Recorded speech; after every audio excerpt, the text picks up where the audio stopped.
Hello and welcome. This is part 2, elastic versus inelastic collision, the kinetic energy test. Okay, so this is the exact same problem as before, and we're on part D, which is going to ask this. Hey, what's the change in the kinetic energy of the two blocks as a result of the collision? And was the collision elastic or not? So what's a possible connection between these two questions? It's asking about the change in kinetic energy and the elasticity of the collision. Well, I'll tell you what.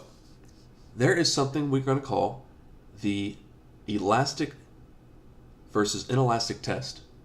If you want to know if a collision is elastic or inelastic, there's basically two ways to do it.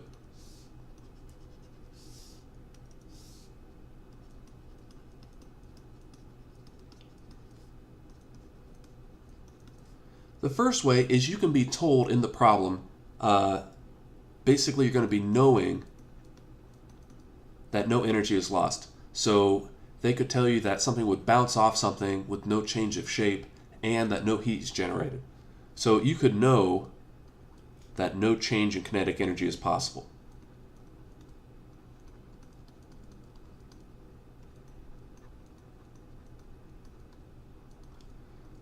Oops, there's an L right there. Remember guys, an elastic collision is a perfect bouncy collision. It's the perfect bounce. The other way, if you don't know directly, like in this problem, we don't know directly, is this. You can compare your kinetic energy before and after and see if there's a difference.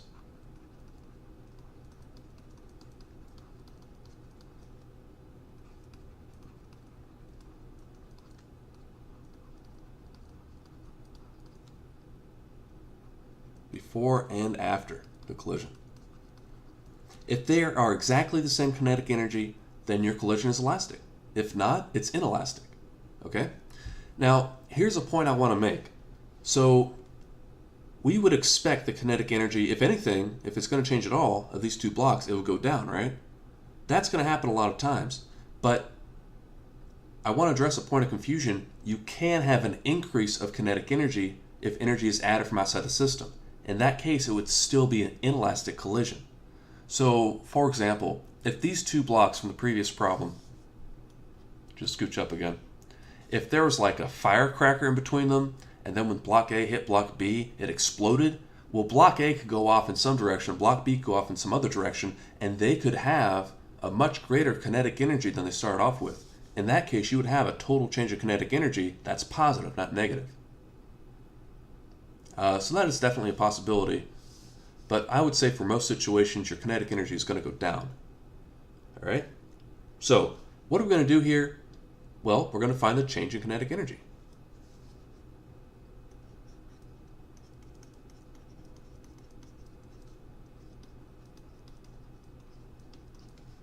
And that's going to equal your kinetic energy after the collision minus your kinetic energy before the collision. And this is not the kinetic energy of any individual block, it's the total kinetic energy of the system, comparing it before and after the collision. So a little mathematical, we can write the sum, we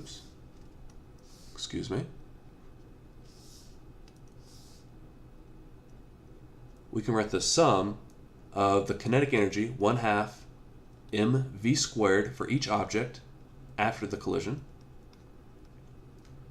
minus the sum of 1/2 mv squared before the collision.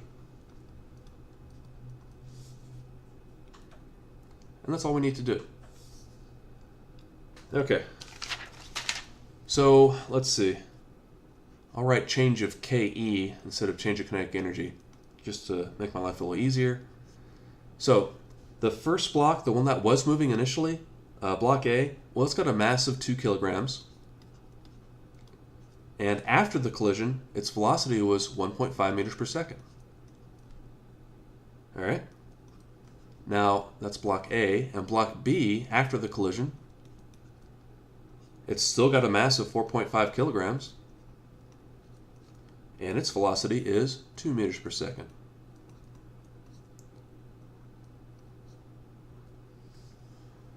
Don't worry about these blocky parentheses, it's just an aesthetic thing. But this here, altogether, this is going to be the kinetic energy after the collision. And we just work this out. So let's see, 1.5 squared times 2 divided by 2 is just going to be 1.5 squared. And this is going to be 2.25 joules. Plus, now 2 squared is 4, divided by 2 is 1/2, times 4.5 is 9. So again, block A had 2.25 joules after the collision, block B had 9 joules after the collision. I'm just going to write after, just so I remember. And now we're going to compare it to the kinetic energy before. So the change of kinetic energy is this minus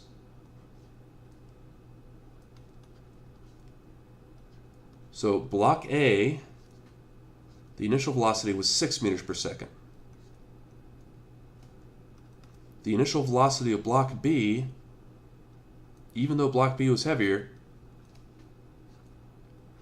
it actually had no kinetic energy because its initial velocity was at rest. All right, I'm just going to write before. Okay, this is going to go to 0. 0 times, the velocity is 0, so the kinetic energy is 0 joules. So 6 squared is 36 times 2 divided by 2, and we get 36 joules. That's going to be your kinetic energy before the collision. All right. And after that, we just subtract 2.25 plus 9. That's your final kinetic energy minus your initial kinetic energy, 36 joules. Oops, change of KE. Change of KE. And if you want to use K here instead of KE, that's fine. No big deal. This is going to end up being negative 24.75 joules. All right? And that's our answer. That's the answer to the first question. What's change of kinetic energy? Well, it's negative 24.75 joules. The energy has gone into heat, friction, whatever, sound. And you know what? We're done. We also just answered part B, or the second part to part D. So since kinetic energy is lost, the collision is inelastic. All right, makes sense to me. Now, let's say we're to get the exact same problem in 2 dimensions, or a similar problem in 2 dimensions. And let's go all the way back up here.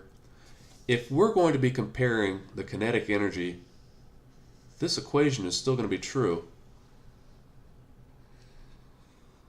But in 2 dimensions, you have both an x component and a y component for your velocity. So how do you compare the kinetic energy before and after? Well, let's just say, for example, V of block A before is equal to, I'm just going to make up some numbers. Let's just say it's 3 meters per second x hat plus 4 meters per second y hat, okay? So how do we find the kinetic energy of this object? What V would we use? Would we use the x component, 3? Would we use the y component, 4, or what? The answer is going to be neither. We're going to use the speed. And I know the speed of this object is going to be 5 meters per second because the 2 components form the 2 sides of a 3, 4, 5 triangle, just for this example. So I'm going to use the speed, or the absolute value of the velocity, and I'm going to plug that in to V in the kinetic energy equation. Okay? So for kinetic energy in 2 dimensions, use the speed, not either of the components of the velocity. All right, guys. Thanks for watching.